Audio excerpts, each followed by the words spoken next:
Electromagnetism. अब हम करने जा रहे हैं इलेक्ट्रोमैग्नेटिज्म का पार्ट थर्ड। हम फर्स्ट कर चुके हैं, सेकंड कर चुके हैं, अब स्टार्ट कर रहे हैं पार्ट नंबर थर्ड। इसमें हम ये सारी बातें पढ़ेंगे, Henry's law, self induction, combination of inductors, LR circuit, mutual induction, transformer, ये सब डिटेल में स्टडी करेंगे। ठीक है, फिर उसके बाद ये लास्ट पार्ट रह जाएगा इलेक्ट्रोमैग्नेटिज्म का, ये भी करेंगे। पहले पार्ट थर्ड कर लेते हैं, स्टार्ट करें। ठीक है, स्टार्ट करते हैं। Experiment by Henry. हेनरी नाम के एक साइंटिस्ट थे, उनके एक्सपेरिमेंट के बारे में पढ़ रहे हैं। सुनो, देखो इन्होंने क्या बोला, Henry's found that as current is increase then flux also increase in same proportional. देखो ये एक लूप है, देखो इसमें ये बैटरी लगी हुई है। अगर ऐसी बैटरी होती है ना, ये बैटरी होती है, तो इसका जो ईएमएफ होता है, इसका जो ईएमएफ होता है वो फिक्स्ड होता है। जो ऐसी बैटरी होती है, जो हम पीछे पढ़ रहे थे, वो ऐसी बैटरी के बारे में तो स्टडी कर रहे थे ना। तो इस टाइप की जो बैटरी होती है, इसका जो ईएमएफ है, इसका ईएमएफ क्या होता है, फिक्स होता है। लेकिन जो ये इस टाइप की बैटरी है, जो इस टाइप की बैटरी होती है, इसका ईएमएफ चेंज होता है। हम मतलब इसका ईएमएफ हम चेंज कर सकते हैं। क्या बोला मैंने, इसका ईएमएफ चेंज कर सकते हैं। इसका तो फिक्स होता है, लेकिन अगर ये ऐसी बैटरी है, ऐसी बैटरी है, इसका ईएमएफ हम चेंज कर सकते हैं।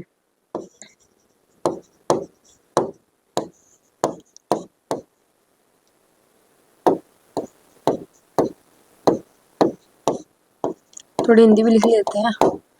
इस वाली बैटरी का ईएमएफ चेंज कर सकते हैं, लेकिन इसका ईएमएफ क्या होता है, फिक्स्ड होता है। ठीक है, तो एक यहाँ पे ये लूप है, ये लूप है, ये सर्किट है, ये एक सर्किट है यहाँ पे। ठीक है, देखो इसमें करंट चला, करंट चला, तो यहाँ पे करंट चलेगा तो क्या आएगा, मैग्नेटिक फील्ड आएगा, मैग्नेटिक फील्ड लाइंस होएगी। अगर मैग्नेटिक फील्ड लाइंस है तो यहाँ पे फ्लक्स भी पास करेगा। अगर ये मैग्नेटिक फील्ड लाइंस पास कर रही है तो इसका मतलब क्या है, फ्लक्स भी पास कर रहा है।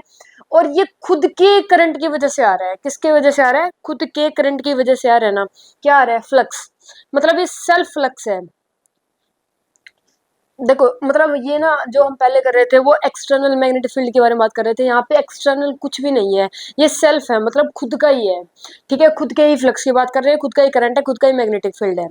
ठीक है, वैसे हम इसमें मतलब कोई ऐसे मैग्नेट मैग्नेट नहीं लेके जा रहे, मैग्नेट की वजह से इलेक्ट्रिक, मैग्नेट की वजह से मैग्नेटिक फील्ड नहीं आया। ठीक है, ये इसका खुद का ही है, खुद का मैग्नेटिक फील्ड है, उसकी वजह से क्या हो रहा है, फ्लक्स पास हो रहा है।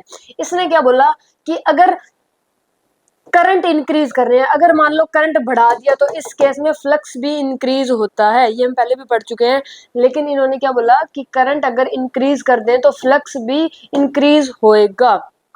ठीक है, जैसे मान लो अगर करंट मान लो I1 है तो फ्लक्स हो जाएगा φ1। करंट मान लो I2 है तो फ्लक्स भी क्या हो जाएगा, φ2। करंट बढ़ रहा है तो इस केस में फ्लक्स भी बढ़ेगा। अगर करंट I3 है तो ये हो जाएगा φ3, क्या हो जाएगा, फ्लक्स। क्लियर है।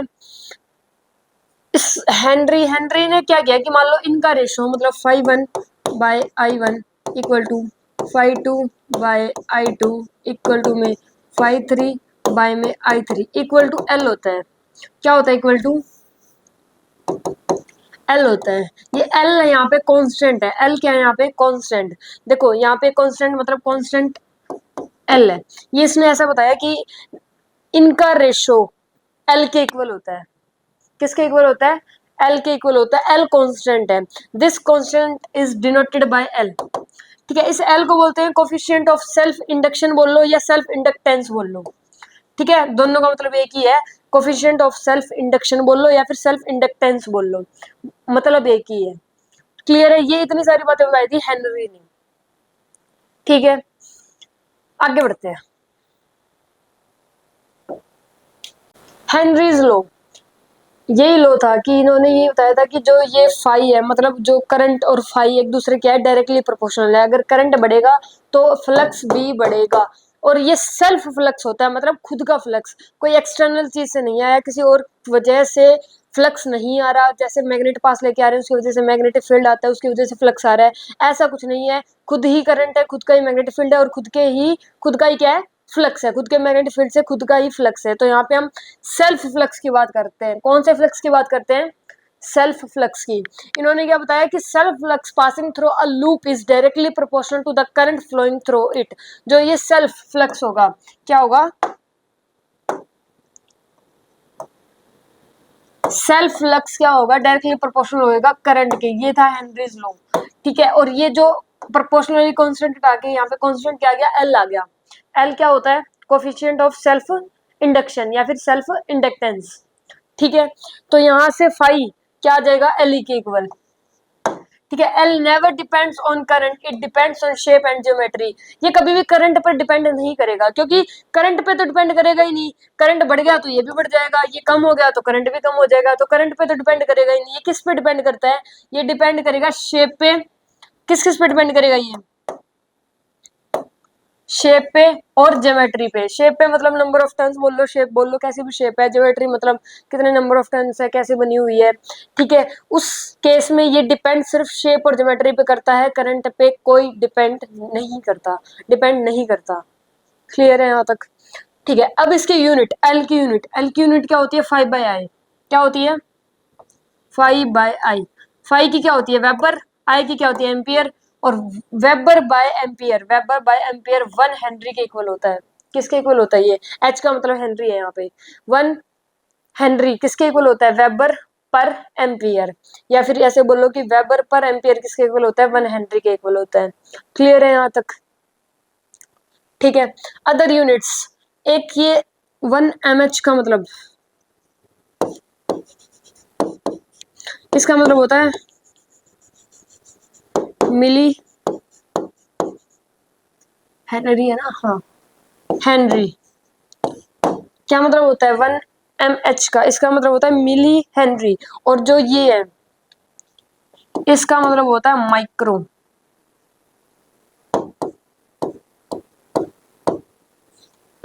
Micro Henry. तो 1 मिली हेनरी में कितने हेनरी होते हैं, 10⁻⁻3। और एक माइक्रो हेनरी में, एक माइक्रो हेनरी में कितने हेनरी होते हैं, 10⁻⁻6 हेनरी। क्लियर, क्या क्या याद करना है, देखो 5 किसके इक्वल होता है, एल आई के इक्वल।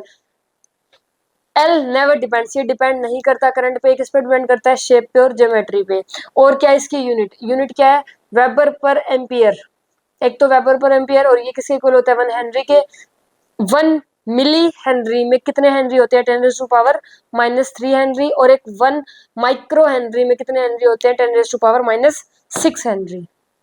क्लियर है यहाँ तक, डन। आगे बढ़ते हैं फिर। ये सारे अपने इसने लॉ में बताई थी। वैसे लॉ तो इसका यही है कि ये डायरेक्टली प्रोपोर्शनल होता है आई के। यूनिट यूनिट तो फिर निकल ही जाती है अपने आप ही।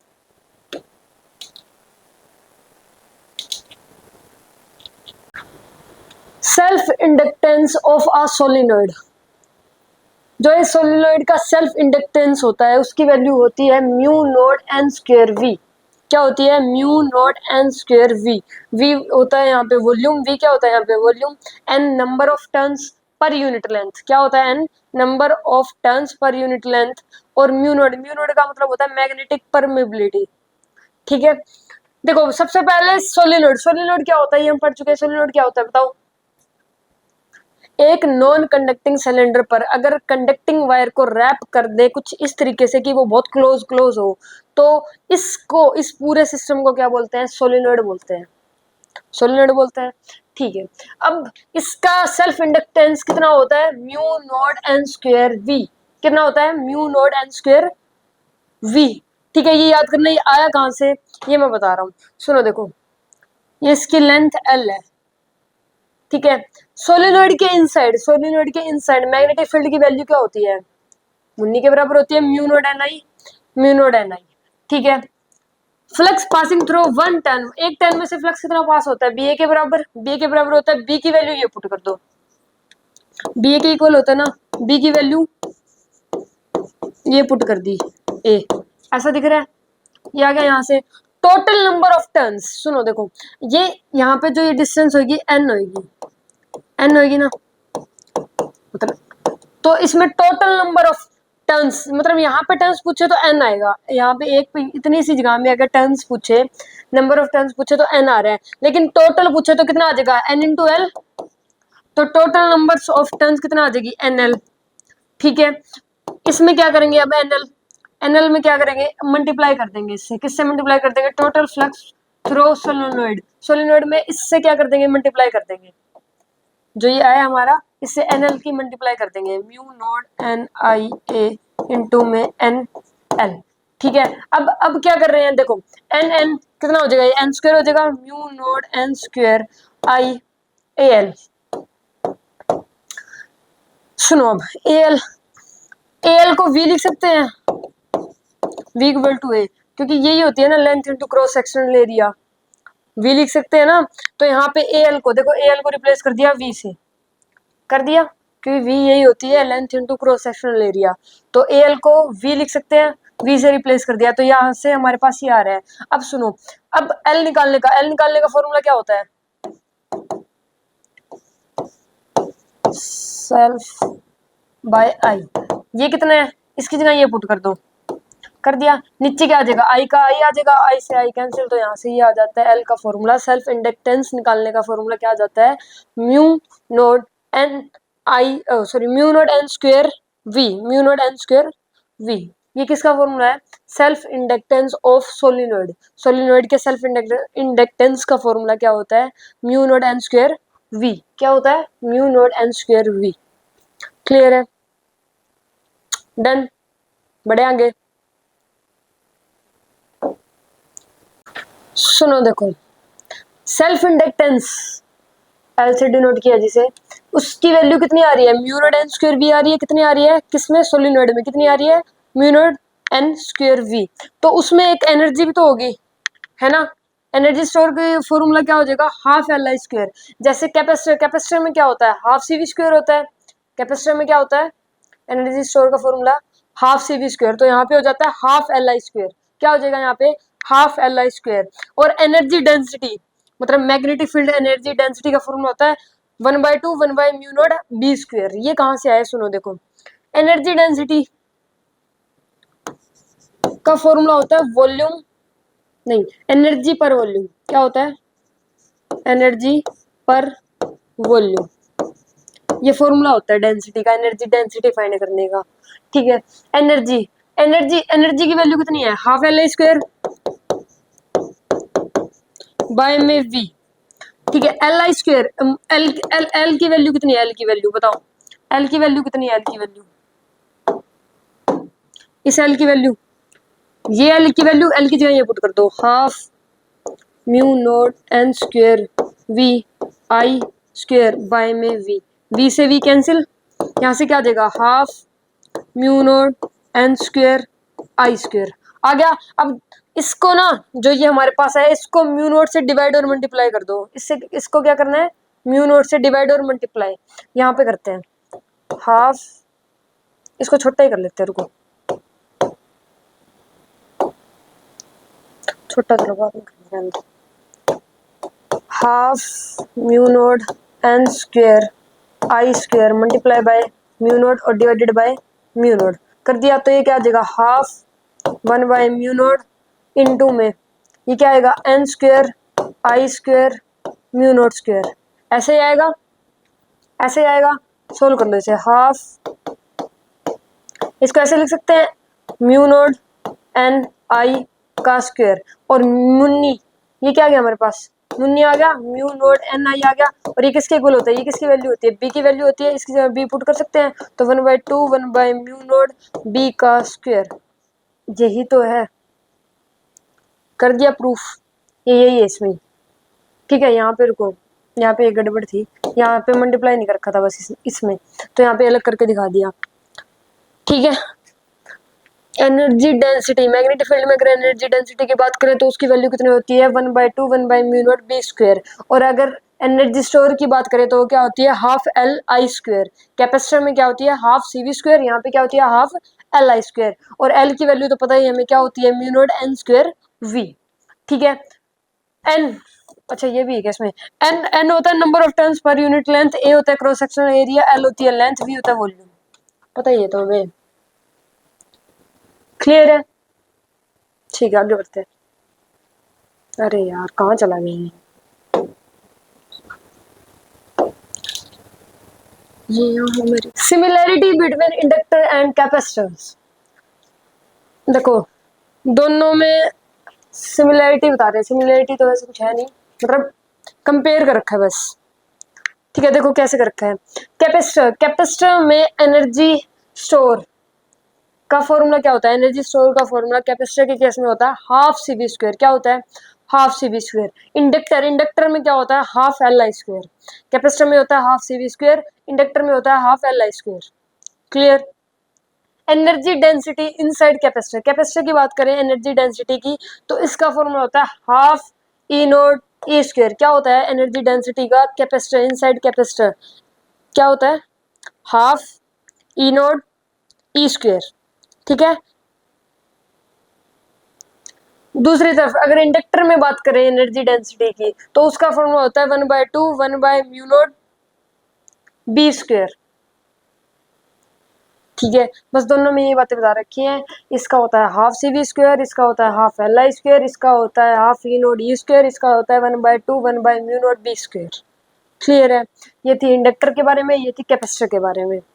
इंडक्टर सोलिनॉइड में बात कर रहे हैं, और इसकी ये तो प्लेट्स होती हैं, यहाँ पे चार्ज होते हैं, ये तो पता ही है सबको ही। क्लियर है, डन, आगे बढ़ते हैं। Self induction.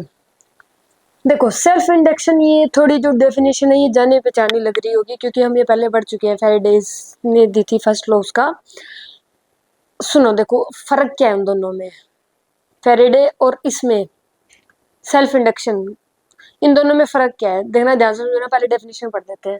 When current flowing through a loop change with time, then self flux passing through it also change with time, and due to this there is an induced EMF in the coil which is called self induced EMF, and this phenomena is called self induction. ये word नहीं होगा self, self. इसमें self induction की बात हो रही है, मतलब कि एक लूप में से पास होने वाला सेल्फ फ्लक्स, मतलब उसका खुद का फ्लक्स, किसी और की वजह से फ्लक्स नहीं आ रहा है यहाँ पे। वहां पे जो फैराडे वाला था उसमें केस में और किसी और की वजह से आ रहा था, मैग्नेट पास लेके आ रहे थे, तब उसमें फ्लक्स कम बढ़ रहा था या कम हो रहा था। फैराडे के एक्सपेरिमेंट में यही था ना कि मैग्नेट पास लेके आ रहे हैं तभी फ्लक्स बढ़ रहा है या फिर कम हो रहा है टाइम के साथ। लेकिन यहाँ पे कोई मैग्नेट नहीं लेके आ रहे हैं, यहाँ पे खुद का फ्लक्स, सेल्फ फ्लक्स की बात कर रहे हैं, तभी इस फिनोमिना को क्या बोला गया है, सेल्फ इंडक्शन बोला गया है। यहाँ पे खुद के फ्लक्स की बात कर रहे हैं। तो यहाँ पे एक लूप में जब सेल्फ फ्लक्स मतलब खुद का फ्लक्स चेंज हो रहा है टाइम के साथ, तो इस केस में वहां पे एक इंड्यूस ईएमएफ आ जाता है, और उस इंड्यूस ईएमएफ को बोलते हैं सेल्फ इंड्यूस ईएमएफ, और इस फिनोमिना को क्या बोलेंगे, सेल्फ इंडक्शन। क्या बोलेंगे, सेल्फ इंडक्शन। ठीक है, देखो फाइव फाइव मतलब सेल्फ इंडक्शन की वो सेल्फ फ्लक्स की वैल्यू क्या होती है, एल आई होती है, पढ़ चुके हैं, एल आई होती है। ठीक है, इंड्यूस ईएमएफ का फॉर्मूला क्या होता है, d phi by d t होता है, यही होता है। फाई कौन सा ले रहे हैं, फ्लक्स कौन सा ले रहे हैं, सेल्फ, खुद वाला ले रहे हैं फ्लक्स, तो यहाँ पे क्या लिख देंगे, सुनो देखो ऐसे लिखेंगे, ये सेल्फ की बात हो रही है ना यहाँ पे, बाय डी टी, तो इसको क्या लिख सकते हैं, इसको एल आई लिख सकते हैं हम, डी बाई डी टी, और यहाँ पे क्या आ जाएगा, एल आई, माइनस का साइन आएगा, माइनस साइन सेम वही बताता है। तो यहाँ पे अगर इंड्यूस ईएमएफ निकालना है, इंड्यूस ईएमएफ और सेल्फ की बात कर रहे हैं, तो इसका फॉर्मूला होता है minus L D I by d T. क्या होता है, minus L D I by d T, और इसका मॉड्यूलस की बात कर ले तो यहाँ पे माइनस साइन हट जाएगा। माइनस साइन वही बात कराता है, देखो सुनो, उस लॉ में, फर्स्ट लॉ में, फैराडेज फर्स्ट लॉ में जो माइनस साइन था वो क्या कर रहा था, फ्लक्स को नहीं बढ़ने घटने दे रहा था, मतलब अगर फ्लक्स बढ़ रहा है तो उसे डिक्रीज कर देता था, और डिक्रीज हो रहा है तो इंक्रीज कर देता था, ऐसा होता था। लेकिन इसमें करंट की बात करेंगे, इसमें अगर करंट क्या हो रहा है, इंक्रीज हो रहा है, तो उसे क्या कर देगा, डिक्रीज कर देगा। अगर करंट डिक्रीजिंग है, करंट क्या है, डिक्रीजिंग है, तो उसे इंक्रीज कर देगा, और अगर करंट इंक्रीजिंग है तो उसे डिक्रीज कर देगा। यहाँ पे करंट की बात हो रही है, वहां पे फ्लक्स की बात हो रही थी। हम बात कर रहे थे कि अगर फ्लक्स डिक्रीजिंग है तो इंक्रीज कर देगा, और अगर इंक्रीजिंग है तो डिक्रीज कर देगा। Minus sign. यहाँ पे करंट की बात हो रही है, अगर करंट यहाँ पे डिक्रीजिंग है तो उसे इंक्रीज कर देगा और इंक्रीजिंग है तो उसे डिक्रीज कर देगा, क्या, माइनस साइन। क्लियर है यहाँ तक? तो ये इसका फॉर्मूला क्या होता है, L D I by d T. क्या होता है, L D I by d T. किसकी बात कर रहे थे अभी हम, सेल्फ इंडक्शन की। किसकी बात, सेल्फ इंडक्शन। क्लियर हो गया, सेल्फ इंडक्शन, ओके। और ये तो बात बताई दी थी स्टार्टिंग में, ये की हमने। आगे बढ़ते हैं। अब एक ये क्वेश्चन है, सुन लो।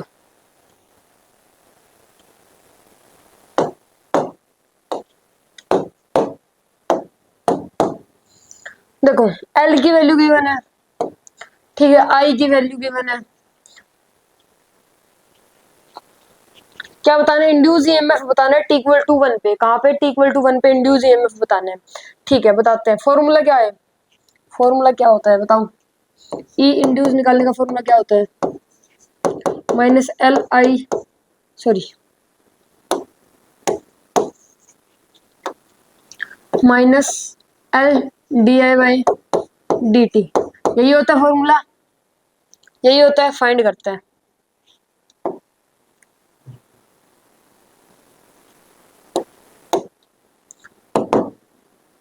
माइनस एल, एल की वैल्यू कितनी है 10 डी बाई डी टी। आई की वैल्यू कितनी है, आई, आई की वैल्यू यही है, यही पुट करेंगे, 4t square minus 6t plus 2।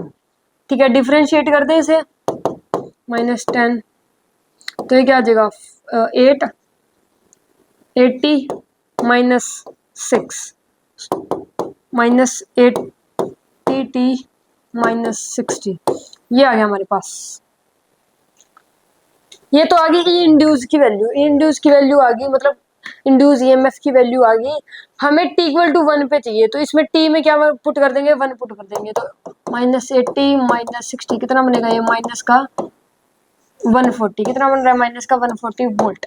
तो ये अपोज करेगी, माइनस साइन आ रहा है ना, तो इसका मतलब है यहाँ पे बैटरी अपोज करेगी, करंट का क्या करेगी, अपोज करेगी। तो इस केस में ये बैटरी लग जाएगी इसमें, इस तरफ, इस तरीके से। माइनस का साइन आ रहा है, इसका मतलब क्या करेगी, अपोज करेगी। ठीक है, ये तो हम बातें कर ही चुके हैं, बैटरी किस डायरेक्शन में लगेगी पहले। क्लियर है, नेक्स्ट क्वेश्चन करते हैं।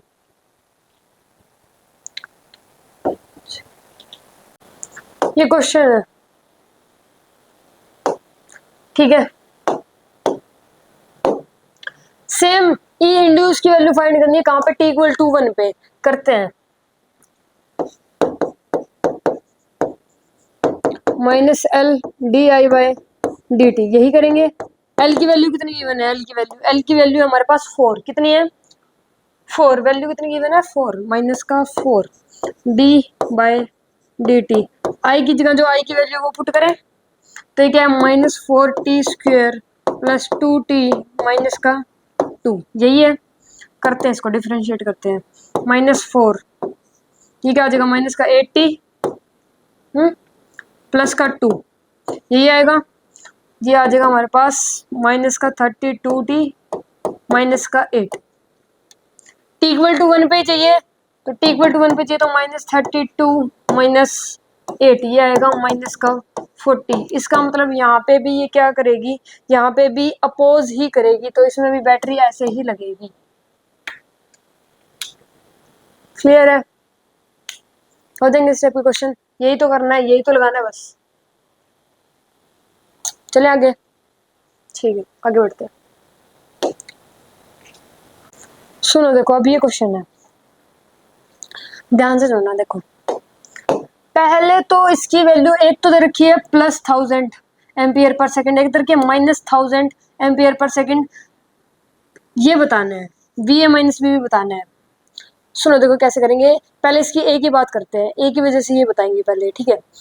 तो पहले 2 एम्पियर का करंट जा रहा है, कितने का करंट जा रहा है यहाँ पे, 2 एम्पियर का, 2 एम्पियर का करंट जा रहा है, फिर ये पर सेकंड 1000 से इंक्रीज हो रहा है। क्या बोला मैंने, 2 एम्पियर का करंट जा रहा है और ये पर सेकंड 1000 इंक्रीज हो रहा है, 1000 से इंक्रीज हो रहा है पर सेकंड। हो सकता है ऐसा, हो सकता है, ठीक है, ऐसा हो सकता है कि 2 एम्पियर से जा रहा है तो फिर ये आगे पर सेकंड 1000 से इंक्रीज हो रहा है, हो सकता है सैलरी चेंज कर दी, मान लो किसी आदमी की कर दी सैलरी चेंज, तो हो सकता है ना, ठीक है हो सकता है।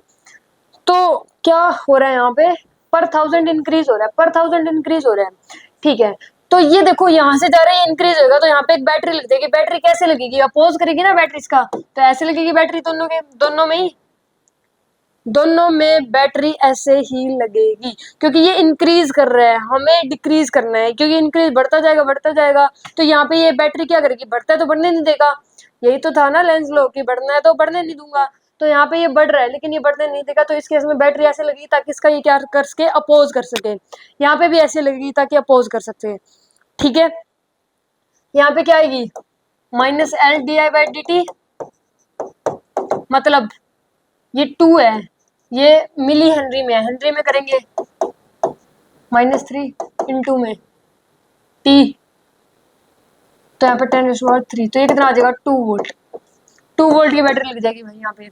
और यहाँ पे कितनी लगेगी, यहाँ पे -L di by d T करेंगे तो 4 इंटू में 10⁻3 इंटू में 3, तो ये भी कितना आ जाएगा 4 वोल्ट, यहाँ पे भी कितनी लग जाएगी 4 वोल्ट की बैटरी लग जाएगी। क्लियर, ये क्या करेगी, इनका अपोज करेगी, क्या करेगी अपोज, क्योंकि ये यहाँ पे करंट इंक्रीज हो रहा है और लो ही ये था कि इंक्रीज हो रहा है तो इंक्रीज नहीं होने देगा, ठीक है, माइनस साइन यही तो बता रहा है कि इंक्रीज हो रहा है तो इंक्रीज नहीं होने देगा, ठीक है, इंक्रीज नहीं होने देगा तो करंट को इंक्रीज नहीं होने देगा, यहाँ पे इस तरीके से बैटरी लग जाएगी। अब हमें क्या बताना है, बी से ए जाना है, कहाँ से कहाँ जाना है, बी से ए जाना है, ऐसे दे रखा है तो इसका मतलब होता है कि यहाँ से यहाँ जाना है, क्लियर है, जाते हैं, पहले साइन दे दें, करंट ऐसे जा रहे हैं तो साइन देते हैं पहले, plus minus, minus plus, plus minus, plus minus, minus plus minus, clear है, ठीक है। अब लिखते हैं, सुनो, यहाँ पे क्या आएगा 4, क्योंकि बी से ए जाना है, मैं बी से ए जाना है, इसका मतलब है बी से ए जाना है, फर्स्ट की बात कर रहे हैं अभी हम, किसकी बात कर रहे हैं, फर्स्ट की, ये निकाल रहे हैं हम, बी से ए जा रहे हैं, ठीक है, तो बी से ए जाना है, जाए, यहाँ पे क्या आएगा 4, यहाँ पे क्या आएगा इसके क्रॉस प्लस का 8, ये कितना आएगा 6 इंटू 2 यानी कि 12, ये क्या आएगा प्लस का 2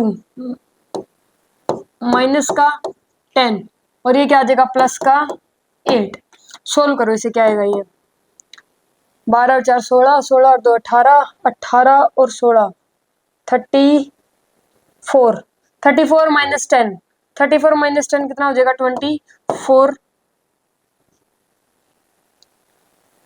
volt, this is the answer.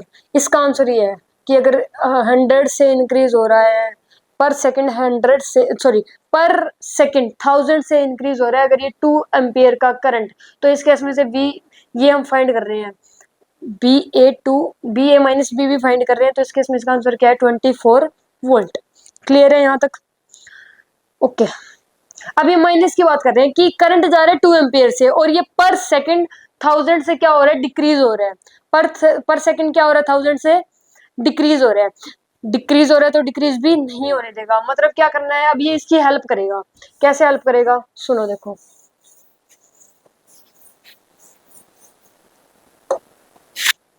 यहाँ पे कितने की थी 2 वोल्ट की थी ना और यहाँ पे 4 वोल्ट की, ये तो सेम ही रहेगी, ये ऐसे लग जाएगी क्योंकि ये डिक्रीज हो रहा है और ये अगर इस तरफ ही लग गई, अगर बड़ी प्लेट इस तरफ ही लगा दी तो ये और डिक्रीज हो जाएगा, हमें तो डिक्रीज होने से बचाना है, तो इस केस में ये इसकी हेल्प करेगा, तो इस डायरेक्शन में करंट भी इस तरफ ही चलेगा ना, तो हेल्प करेगा।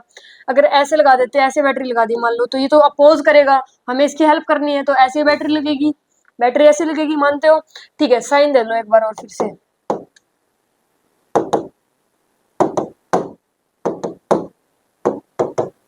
ठीक है, सोल्व करते हैं इसे, यहाँ पे क्या आएगा माइनस का 4 प्लस का 8 प्लस का 12 माइनस का 2 माइनस का 10 और क्या आएगा प्लस का 8,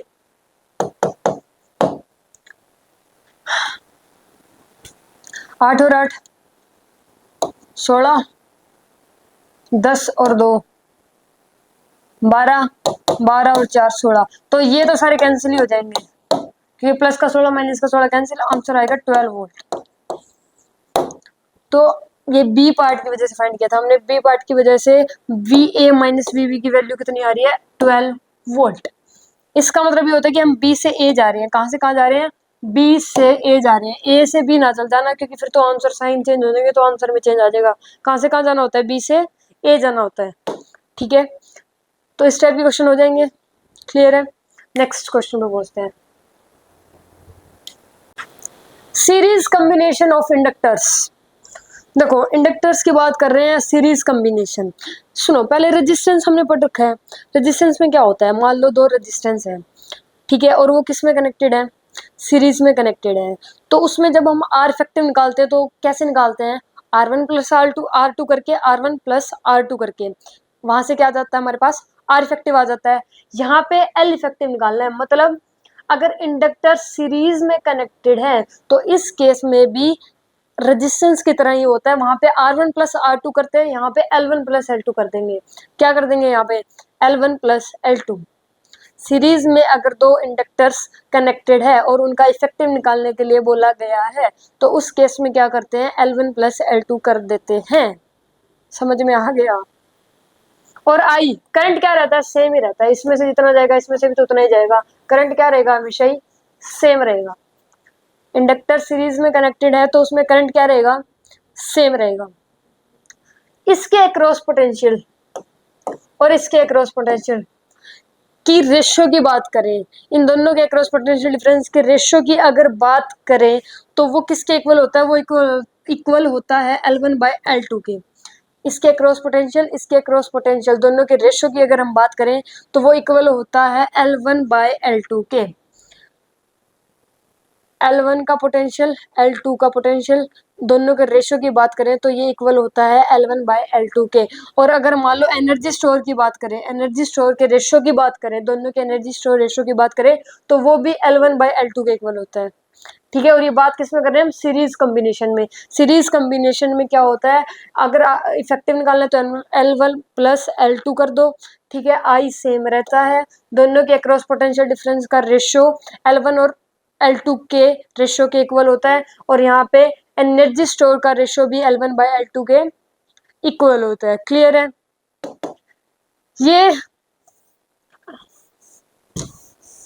ये कहाँ से आया, L1 बाय L2 कहाँ से आया, सुनो देखो, अगर L1 का पोटेंशियल की बात करें तो वो क्या हो जाएगा, L1 di बाई dt, और L2 की बात करें तो ये क्या हो जाएगा, L2 di बाई dt।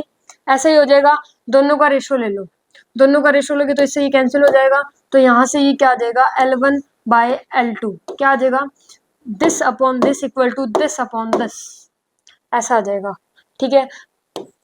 तो यहाँ से प्रूव हो जाता है कि इन दोनों का रेशियो इन दोनों के रेशियो के इक्वल होता है, क्लियर है। यहाँ से ये बात थी सीरीज कॉम्बिनेशन की, ठीक है। अब ये सुन लो, ये L1 और L2 मतलब ये L1 बाय L2 के इक्वल क्यों होता है, ये कहाँ से आया, सुनो कहाँ से आया। इसमें भी सेम एनर्जी स्टोर का फॉर्मूला क्या होता है, half L I square, half L I square होता है। यहाँ पे I1, यहाँ पे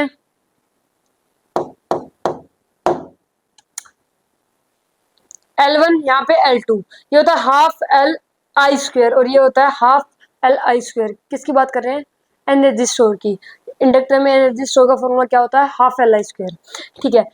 ये दोनों आगे इसकी वजह से दोनों का रेशियो ले लो, क्या ले लो, दोनों का रेशियो ले लेंगे तो ये क्या हो जाएगा, कैंसिल हो जाएगा, तो यहाँ से इसके इक्वल हो जाएगा, बस इससे ये हाफ से हाफ कैंसिल, इससे ये कैंसिल, तो Li बाय L2 किसके इक्वल हो जाएगा, U1 बाय U2। मतलब इन दोनों का रेशियो इन दोनों के इक्वल होता है।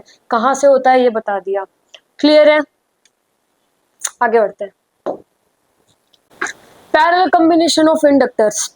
अगर ये पैरेलल में कनेक्टेड हो, अभी हम पढ़ रहे थे सीरीज में कनेक्टेड हो, सीरीज में कनेक्टेड होता है तो क्या होता है कि अगर इफेक्टिव की बात कर रहे हैं तो वो होता है L1 plus L2, current same चलता है, ठीक है। लेकिन अगर ये पैरेलल में कनेक्टेड है तो इस केस में जो इफेक्टिव निकालेंगे वो कैसे निकालेंगे, 1 by L effective equal to 1/L1 plus 1/L2। इस तरीके से क्या फाइंड कर सकते हैं हम यहाँ पे, एल इफेक्टिव की वैल्यू फाइंड कर सकते हैं। कब, जब ये इंडक्टर किस में कनेक्टेड हो, पैरेलल में कनेक्टेड हो। क्लियर है यहाँ तक। और इसमें V सेम रहता है, क्या सेम रहता है, V सेम रहता है, पोटेंशियल सेम रहता है, चाहे रेजिस्टेंस पैरेलल में हो चाहे इंडक्टर्स पैरेलल में हो, V तो हमेशा ही क्या रहेगा, सेम रहेगा। और अगर सीरीज में कनेक्टेड है, अगर इंडक्टर सीरीज में कनेक्टेड है, रेजिस्टेंस सीरीज में कनेक्टेड है, तो उस केस में करंट सेम रहता है। यहाँ पे जो रेशियो सेम होता है, ये I1/I2 इक्वल होता है L2/L1 के। I1/I2 किसके इक्वल होता है, L2/L1 के। और U1/U2 किसके इक्वल होता है, L2/L1 के। ठीक है, देखो अब ये I1/I2 L2/L1 के इक्वल कैसे होता है। देखो यहाँ से ये V फाइंड करेंगे तो ये आ जाएगा L1 di/dt, यहाँ से आ जाएगा L2 di/2/dt। ठीक है, तो ये कुछ ऐसा दिखेगा। ठीक है, इसमें से ये ऐसा आ जाएगा, आ गया। दोनों तरफ इंटीग्रेट कर दो, दोनों तरफ इंटीग्रेट कर दिया, ये कांस्टेंट बाहर आ जाएगा, L1 L2 बाहर आ गया। यहाँ पे इसका क्या आएगा, I1 आ जाएगा और इसका क्या आएगा, I2 आ जाएगा। इंटीग्रेट करेंगे तो इंटीग्रेशन बाय इंटीग्रेशन यहाँ पे क्या आ जाएगा, I1 आ जाएगा, यहाँ पे I2 आ जाएगा। तो यहाँ से ये I1/I2 किसके इक्वल हो जाएगा, L2/L1 के। तो यहाँ से आता है ये, ठीक है, बाय इंटीग्रेशन आता है। कैसे आता है, बाय इंटीग्रेशन। क्लियर है, सुन लो दोबारा से। पैरेलल कॉम्बिनेशन, अगर इंडक्टर्स पैरेलल में कनेक्टेड होते हैं तो उस केस में 1/L इफेक्टिव फाइंड करते हैं। वो फाइंड करते हैं 1/L1 करके प्लस 1/L2 करके। V सेम होता है, I1/I2 इक्वल होता है L2/L1 के, और U1/U2 इक्वल होता है L2/L1 के। इतना क्लियर है, डन। ठीक है, नेक्स्ट। अब सुनो, ये एक दूसरे के इक्वल कैसे होते हैं, ये U1/U2 इक्वल टू L2/L1, ये कैसे आया है, ये देखो कैसे आया है। इसकी क्या होती है, एनर्जी स्टोर। इंडक्टर में एनर्जी स्टोर का फॉर्मूला क्या होता है, half Li square, half Li square होता है। तो यहाँ पे हाफ L1 I1 का स्क्वायर और यहाँ पे हाफ L2 I2 का स्क्वायर। ठीक है, इसको ऐसे करेंगे तो इस फॉर्मेट में आ जाएगा ये U1/U2। ये यहाँ से इसको सोल्व करेंगे तो कुछ ऐसा दिखेगा, हाफ से हाफ कैंसिल हो जाएगा, ये कुछ ऐसा दिखेगा L1/L2 इंटू I1/I2 का स्क्वायर। अब I1/I2 की जगह हम L2/L1 लिख सकते हैं। ये है हमारे पास I1/I2 है, तो I1/I2 किसके इक्वल है, ये L2/L1 के है। तो इसकी जगह हम ये लिख सकते हैं ना, L2/L1 लिख सकते हैं। तो इसकी जगह रिप्लेस कर दिया L2/L1।